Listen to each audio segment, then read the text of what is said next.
menina, a pé que eu vou, que o Parangolé chegou. Tem alegria, me abraça, se liga, que o carnaval começou. A composição do Parangolé Valvulado se dá da seguinte forma. Primeiro, tem que ter muita gente, sempre. E a composição era uma confusão, uma grande confusão, divertida, mas uma grande confusão. E depois de umas 12 horas, mais ou menos, a gente termina o processo. Eu me lembro que quando eu fui colaborar com a primeira composição do Parangolé, quando eu cheguei no local já tinha bastante gente.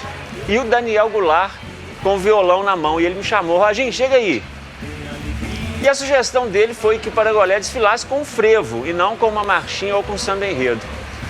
Eu adoro frevo, acho uma música quente, contagiante.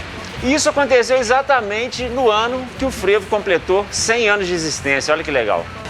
Eu cheguei com essa ideia, o Roger começou a desenvolver a ideia, chegou o Edinho e ouve aquele negócio, falou assim: eu tô vendo Edinho, assim, eu tô tocando, vendo Edinho me olhando assim, falou assim, ó, bicho, começou no meio, o frevo começou no meio.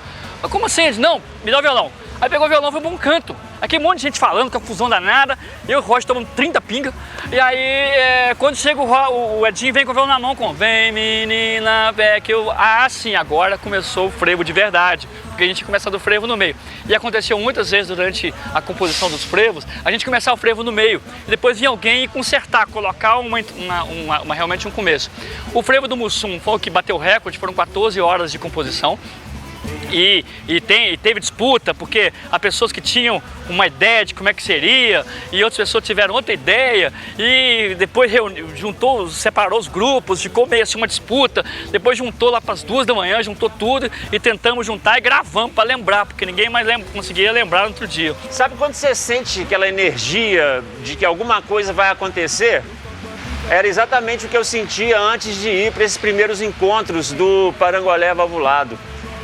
Saber que ia encontrar um monte de gente bacana, aquela ansiedade boa, sabe? E, de fato, aconteceu o surgimento do Bloco Parangolé Valvulado, para nossa alegria.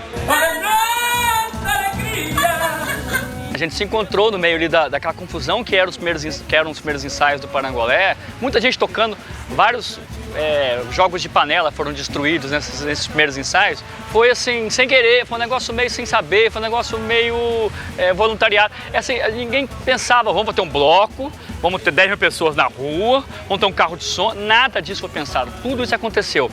Uma bateria de escola de samba que tem 2 marcações com desenho de tamborim, tocando frevo, que é uma outra vertente da cultura brasileira, com a guitarra distorcida, com guitarra pesada de rock and roll, baixo, 7 pessoas cantando e composições próprias na avenida, o que também é uma coisa importante de se dizer, o bloco é um bloco autoral.